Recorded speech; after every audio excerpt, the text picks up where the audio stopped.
Today is January the 20th, Martin Luther King Day. Happy Martin Luther King Day. This reading is going to be for Libra. I say January 20th? Yeah, I got a relative whose birthday tomorrow. And another one. Oh, is one birthday today? Happy birthday to, what is this? Aquarius? Capricorn Aquarius?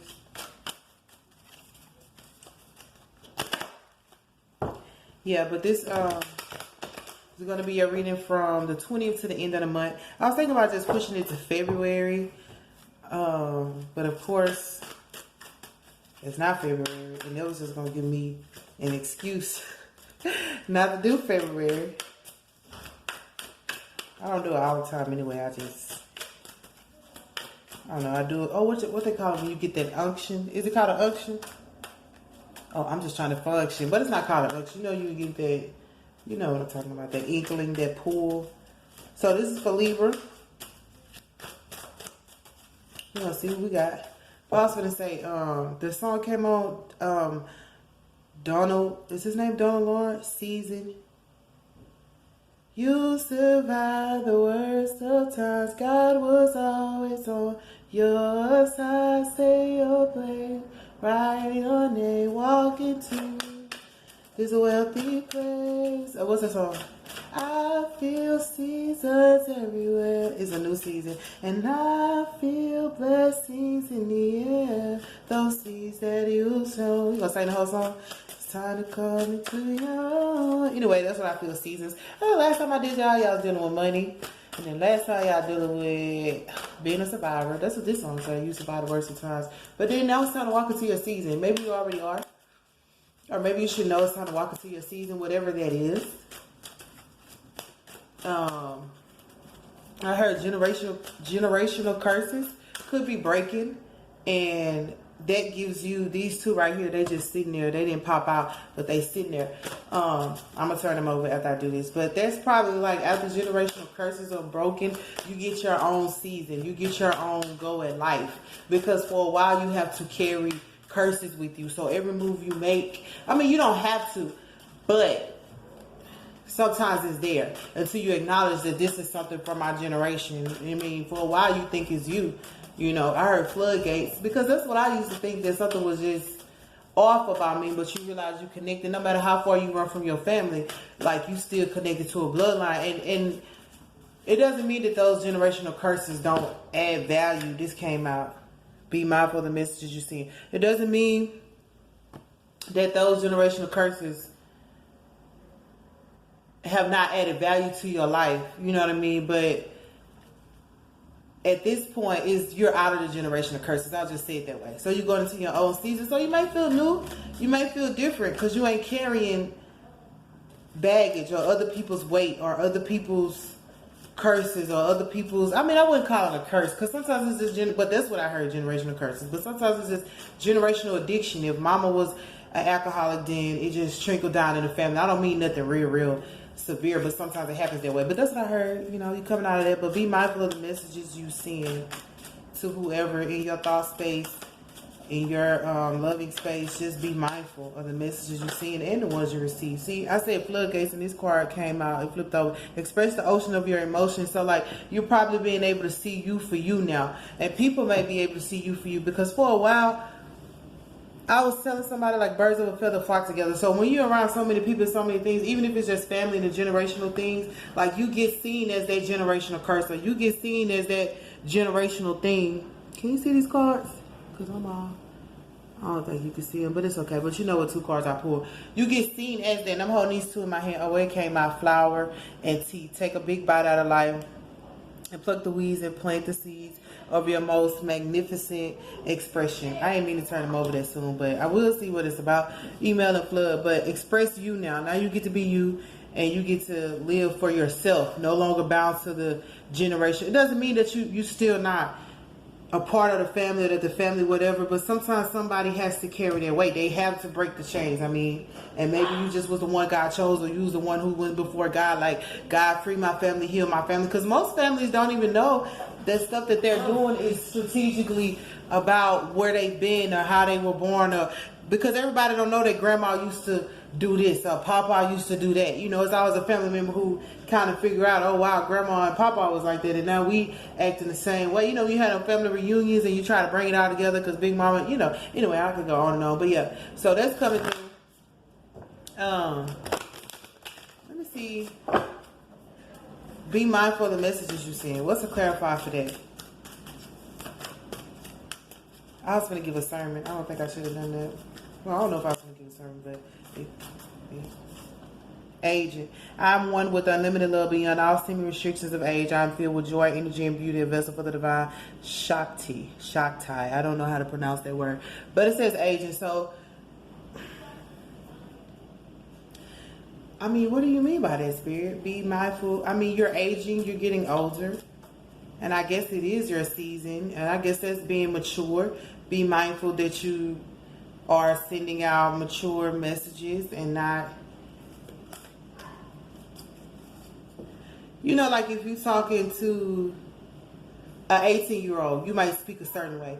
But if you're talking to a 45-year-old, you know you got to speak a different way. That's a big age gap. But you know what I mean by that. It's like, and the way you're aging. And plus, if you're going to this place, you might dress that way. If you're going to this place, you might dress this way. That's all a part of aging. So be mindful that you're sending a message of your maturity, of your growth. Is that? Let me see. Yeah, what else can I see for aging? Because I think they kind of clarified it, but I'm about to see. Is there anything else? But it says I'm beyond unlimited love, and we're aging too. Because a lot of people like to age and get mean, hypocritical, judgmental. This aging is about aging in love, maturing in love, knowing that you still have to love people. Because I was like, I don't think that's it. You still have to love people even if they do you wrong. If an 18-year-old do you wrong, like sometimes you feel like, I'm going to put you in your place, especially if you're a certain age. But it's like, if you're trying to give it to them, like what the Bible says, tell the truth with love. Like you got to tell people the truth, but you got to have love in it. So you got to tell them with love or whatever. Because I mean, I had to deal with that a lot. So it's like, yeah. I'm like, I don't love you right now, so whatever. What card came out? Believe in yourself. Did y'all get that last song? Somebody got it. Hold on one second. All right, so the card that came out was Believe in Yourself. So that's just believing that, what I said, when I was a child, I spoke as a child, but now I'm of age.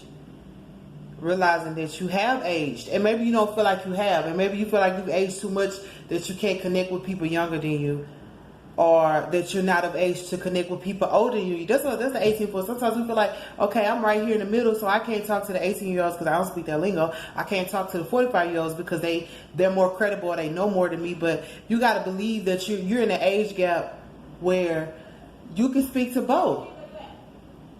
I don't want to say being the middleman. Nobody wants to be the middleman, but your age and your maturity or the experiences that you go through in the life allow you to be able to communicate with both. Because I know me, I can communicate with anybody. I probably can't speak their same lingo, but I know how to conversate with them in a way that they understand. And that's another part of aging. You realize that each group that you go to is going to require a different part of you. They're going to require a different speech, a different anatomy, a different way of being. One group you go to might be dramatic. The other group might be laid back. And as you age and mature, you can kind of detect that from afar. You don't have to be right there in a group to realize, okay, this group, and that's not being judgmental, that's being aware. So let's get that clear. Being aware that, okay, this audience is going to want this from me. Not audience, or these friends. It's like even having friends and family. They're going to want this because certain family members you talk to about your emotions. Others you talk to about your goals. I mean, that's how I am. That's the way I'm explaining. You know, you can't tell everybody everything, and you can't be the same way in every situation. Hold on one second. All right, so back to what I was saying before I was rudely, unnecessarily interrupted. I'm just kidding.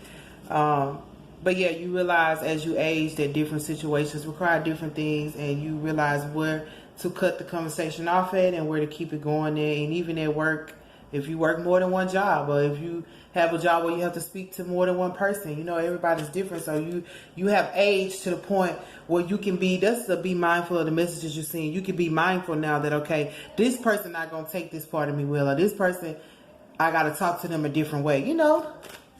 So let's see what we got for flood. Because I didn't understand it. I was like, wait. Wait a minute. Okay, let's see what we got for flood. Express the ocean of your emotion. And I heard floodgates, so maybe your emotions, you about to be flooded with emotions. It says self-accepting. Nothing is more exhausting than endlessly working on yourself. When you offer your whole being fully to love, self-acceptance arise spontaneously. May I rest in our oneness, dear divine.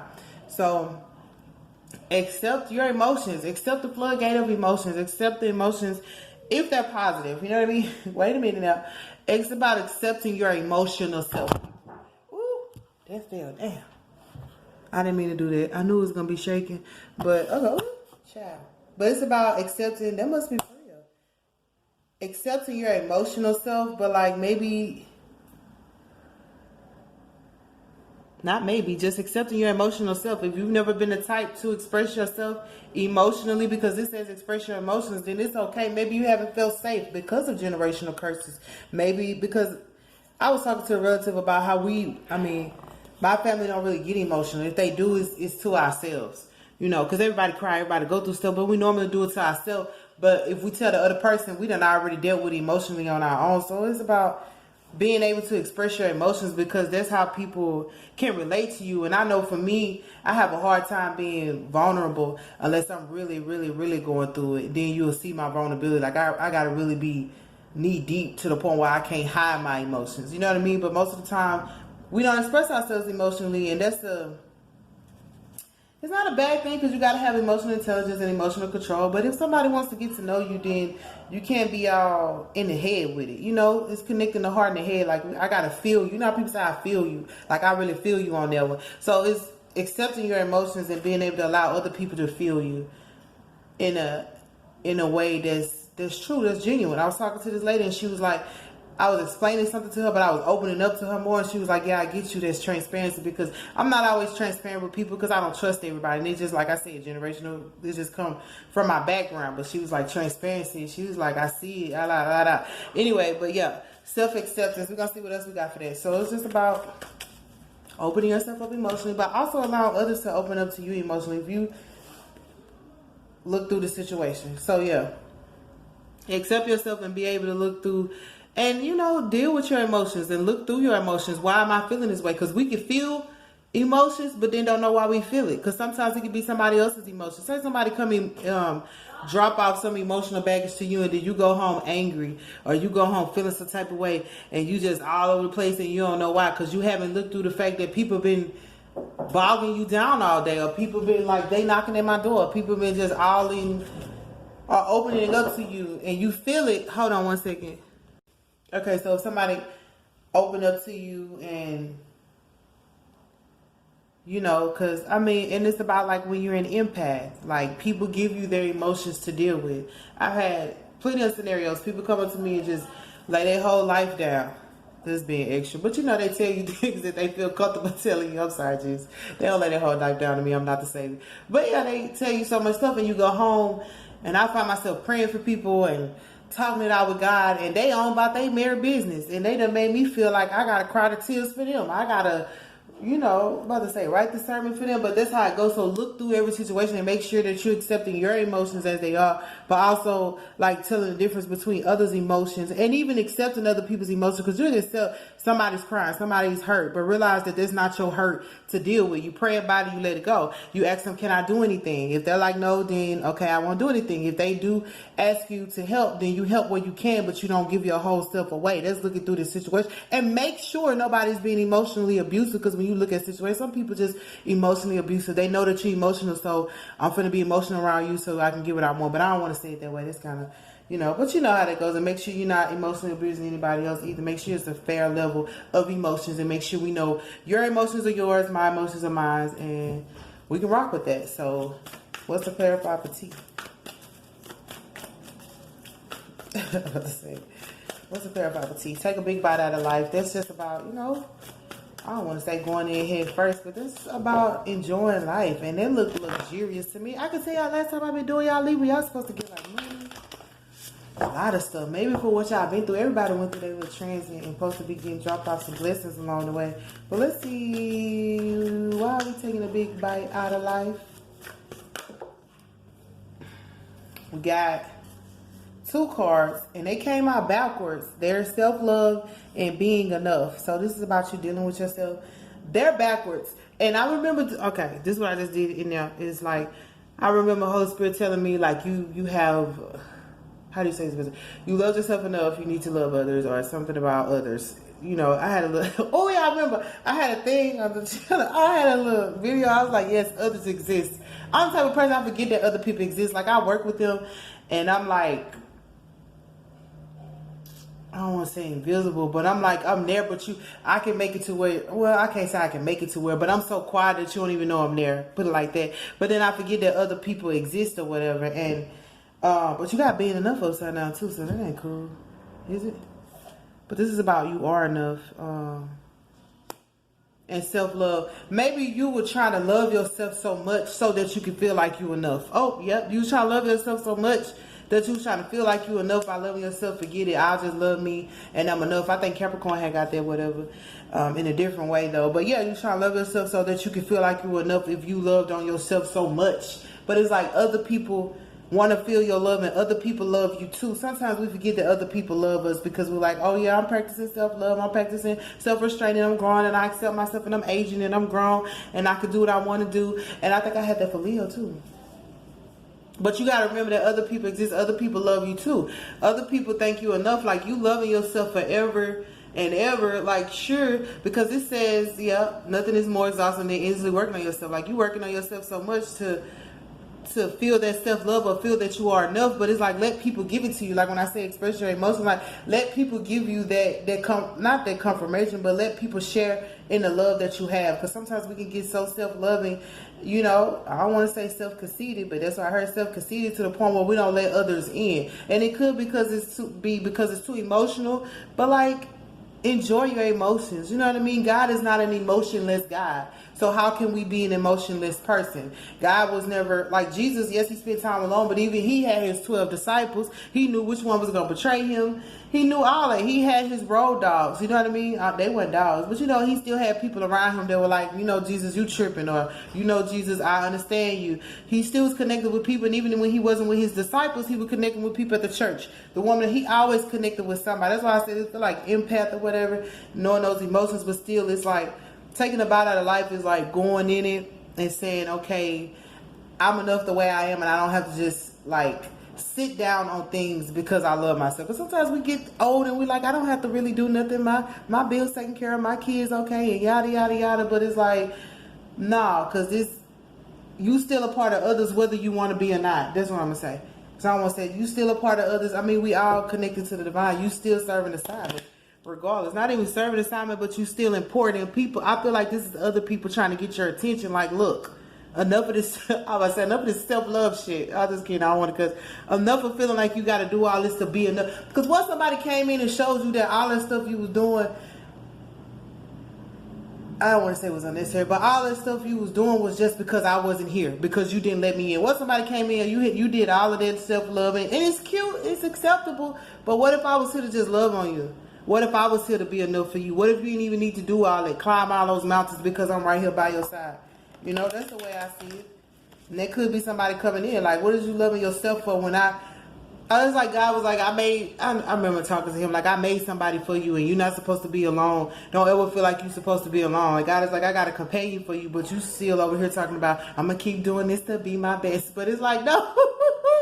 No, because I have somebody to come in and be better for you. Like, what if you didn't have to improve? The person that comes in is the one who's not even helping you improve, but he's the one to love you where you are. She's the one to love you where you are. Sometimes we forget we need love where we are too. We always trying to look for the love that's ahead of us and forget about the love for where we are. And it says, that's what I said, time to create. Just to clarify, it's time to create and trust. Boom, bam, got it. Ooh, yeah.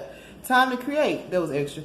Time to create, because this is for others. You know what I mean? What if God was like, you sitting over there doing all that, but you sitting on your, sitting on your pretty little throne and forgetting that you have to create. You got to show other people how you got there, or you have to share your testimony. I mean, you ain't got to work as hard as you did because you aged, you remember? You realize that you don't have to do all that extra stuff climbing mountains, and you accept that you don't have to be tedious about whatever you're doing, but you do have to create, and you got to trust in that creation. Trust that you've loved yourself enough and you became enough to be able to fulfill whatever it is that you need to, that God needs you to fulfill. This is what people always forget. Is 19 minutes is going too long. I hope my phone don't, I hope my stories don't give out. God brought you here for a reason, not just to sit on the throne. It doesn't mean that you have to get off the throne. You can sit on the throne and still create. How? Because you can write. You can sit on the throne and sing. You can sit on, there's a lot of stuff you can do in a seated position. But are you doing that? Or are you just sitting? And it's not sitting there being, like, you ain't sitting there being lazy. Like, you sitting there being pretty. You know how people say, you just sitting there being pretty and God is over here doing these things. You need to be jumping up and hoorah and all that. Anyway, I won't be extra with y'all. But anyway, trust that that's what God is wanting you to know. Enough for the self-love and being enough for you. Like, it's people who want to enjoy you and show you, like, I never doubted you from the beginning, or I never thought you had to go change all that. Like, you felt that in your mind. You became of age and you started saying, okay, I want to be mature. So what do mature people do? You know what I'm saying? And you feeling like you got to do this to be mature when all you got to do is be you. You know what I mean? Okay, what do we got for flower? I hope I relate that right. Flower. I think I did. And I guess somebody coming, because there's somebody coming in.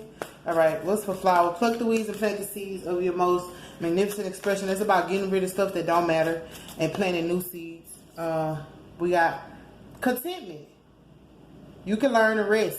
Exactly. God put that upside down. Stop resting. I understand that people need their rest, because I need my rest too. You know what I mean? Look at my daughter in my window. I need my rest too, but God is saying, like, you're amazing, Libra. You have something that you need to do. You have something to get other people excited. It's like a person who has fully become mobilized or stable, and then now they don't want to move anymore, because it's like, you might not even be fearful. You might just be enjoying the fact that, hey, I came from a lot. I got it all figured out now. I want to keep it figured out. No, because that's not giving other people. God said, let your works be seen before others, so that your Father in heaven may be glorified. If you sitting there, you glorifying God, you're being grateful, you're being thankful, you're being gracious, you're being humble because you're sitting down. But you're not letting your light shine and your works be seen so that God can be glorified. God is like, I want the glory now, Libra. Can you give me the glory now? Oh, that I felt chills. Like, can you give me the glory now? So this contentment, like, God is like, yeah, you sit here content. Is this contentment? Let me make sure I see this right. Yeah, it's contentment. I just contentment, like the 10 Commandments. Hope you keeping the 10 Commandments, Libra. But yeah, contentment. Like, God's like, I didn't tell you to get content, because you're never supposed to get too comfortable with God. You're never supposed to get content, because he's always elevating you and he's always moving you to a place of worship. And even if you're the one in the throne or in the seat or in the first place or whatever, now it's time for God to get the glory. No matter where you've been, no matter what you've done, that contentment cannot stay there. You cannot stay rest. I can't believe he gave you all that. You can't stay there. It's like, yeah, you survived. I remember saying y'all survived, y'all getting y'all money, but now you got to teach others to survive. Like, believe that you matured enough to be able to talk to that 18-year-old and that 45-year-old. Like, I'm the top person. I could converse with men and him. It makes me no difference. Kids and elders. That's just who I am. It makes me no difference. Okay, let's see what else we got for flower. This is the last card number that y'all go, because there is, that was a lot. I'll just take, it was 3. You're special. Upside down.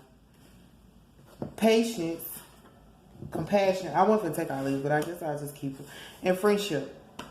So for you are special. Maybe you feel like you're not special,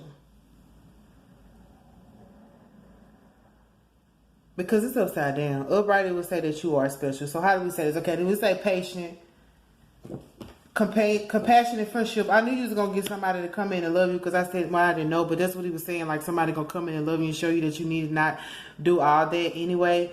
And this is about, it's upside down. So, I don't want to say you're not contentment. You're a special upside down.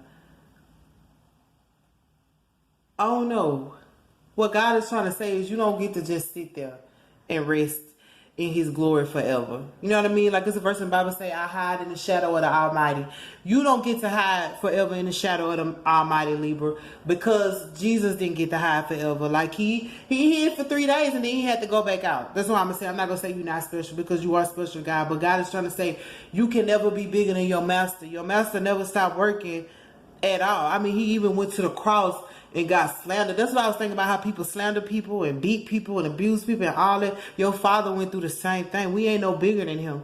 Like, we gonna have to, we gotta bear our cross and all that. So you can't just sit down on the glory of the Lord. Like, you gotta let that be known. You gotta let that be seen. That's the only way for God to get his glory. He's like, if my son did it, I mean, you gonna have to. Like, you can't. Like, I'm going to keep you safe and I'm going to keep you blessed, but it's some friends that I need you to connect with. Maybe your friends are going through it and you over here, you know, in your contentment zone, like, I'm aged, I'm grown, y'all get grown, y'all get y'all together. And I know it's hard because, hey, they probably didn't help you get your stuff together, Libra. And like I said, I think on the other one, what was they doing? Probably didn't forgive you for some stuff, probably still was mad at you, holding on to grudges and stuff like that. But God is saying, look, you need to have compassion on those people. You need to have compassion, and all God was teaching you was patience. Like, yeah, these friends weren't good at first, or you didn't know what your assignment was, or you didn't trust him, you didn't know how to create. But God is like, listen, mama, you're going to have to be patient with these friends. You're going to have to be patient with your emotions and other people's emotions. You're going to have to be patient in his aging process, because whether you like it or not, you about to take a big bite out of life. You about to go and do a lot of stuff. But at the same time, it's going to bring in friendship and compassion. And if you ain't looking at the situation right, like, you might write people off because they opening up to you too soon. I know I'm the type of person, like, I probably shouldn't be putting my business out there, but, like, I don't know why I did that like that. But, like, I was trying to be funny. But I'll be like, when people actually, like, get close to me and do certain stuff, I'll be like, why are you doing that? Because I'm so used to being in my own and isolated and not really worried about everybody else. So when people try to get close to me, I'm like, wait a minute, what you doing? Are you trying to take from me? Are you trying to work with me? And that's something that I'm trying to work on. It's a self-defense mechanism, but it's like God is saying, like, nah, your defensiveness got to go away. Your ego got to go away, because these people have been patient. God is like, these people have been patient with me, waiting on you. And now you sitting there looking at them like, what it do? What y'all doing? And God is like, what you doing? Because, what? Hold on one second. Because you supposed to be, and I remember telling God, like, you know, he said, sit in my right hand till thy enemy become thy footstool. And I was like, I'm God's right hand, man. I don't care what nobody say, because he tell me everything. He tell me a lot of stuff before people even know, before it even come into the light. Like, I be sitting with him on his right side till your enemy become your footstool. But God is like, okay, all that has taken place. But still, you know, when he had to go, look, when he had to go to the cross to get, I was going to say slaughter. When he had to, before he went to that cross, what he did, he bore his cross in front of all those people who threw stuff at him, who tried to stone him, who tried to spit on him. And you might have gone through that, but then you got to the cross, and just like Jesus was, he got on the cross and the nail. He was like, Father, why have you forsaken me? And for that reason, Jesus ain't want to do nothing else. He like, forget it. I done went all the way up here. They done stoned me. They done did all this to me. I heard liberated. You know what I mean? Jesus was trying to be liberated, but he ain't realized that he had to give up the ghost first. Like, ooh, woo. You got to give up the ghost first. Like, give all that up for all of that. He had to give it up.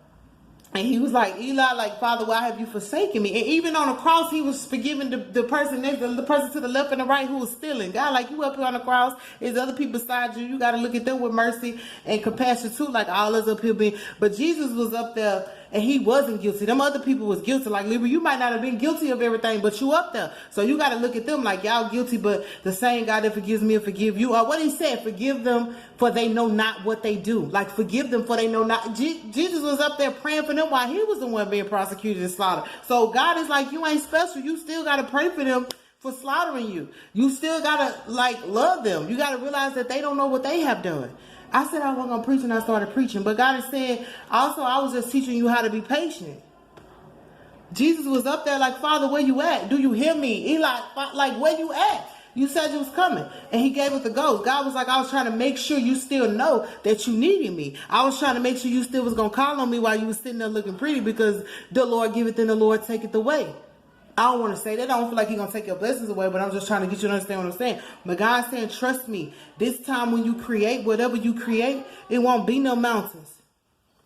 But he took you through that to teach you how to be patient. So even though there ain't no mountains, you still got to know things work over time. You still got to know things got to marinate. It ain't going to just, you know, we ain't going to microwave no food. You know what I mean? We're going to take our time in cooking. And some food require more ingredients than the others. Some foods you got to get the right season. You got to get onions. You got to get peppers. You got to get everything.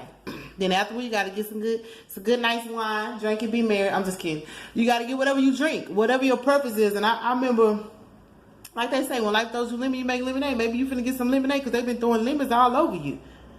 The way I see it is you done carried that cross. The Bible says you bear your own cross. You done buried that cross. You went up there, and now you up there like you, in your mind, you sitting on the throne. You know what I mean? Because God brought you somewhere. But in God's mind, he like, you on that cross still. Like, yeah, they slaughtered you. They stretched your hands. They did all that. But God said, you still on that cross. Now give up the ghost. So you can go. That's when Jesus was able to become spirit. He was no longer a flesh man. Now you got to be in your spiritual self. Holy Ghost, help me. You got to be in your spiritual self that people see you and they feel the Holy Ghost. People talk to you and they know the Holy Ghost moving. That's giving up the ghost. Like, ooh, then he became spirit. Like, they took that body away, but Jesus was already with his God. Like, yeah, you destroyed my body, but you destroyed my flesh. You put me down, but I'm already with my Father. Like I said, I always feel like I'm sitting at the right hand of justice, like I'm God's right hand man. So yeah, you destroyed my name, my reputation, all that. But I'm already with God in spirit. Forget my flesh. What does my body look like? Where am I walking to? You can see me walking down the street, but you best know my spirit is with God all day, every day. So I'm leaving it alone because that's 30 minutes, Libra. That was a lot. But this is a beautiful reading nonetheless. It's very amazing. Just realize it's time to create, you know. And I don't feel like you're on a high horse, Libra, because I was thinking that the other day, then it was like, no, you ain't on a high horse. It's it's a high hat, a top hat. Like being a chief. Okay, like being a chief or being a CEO of something.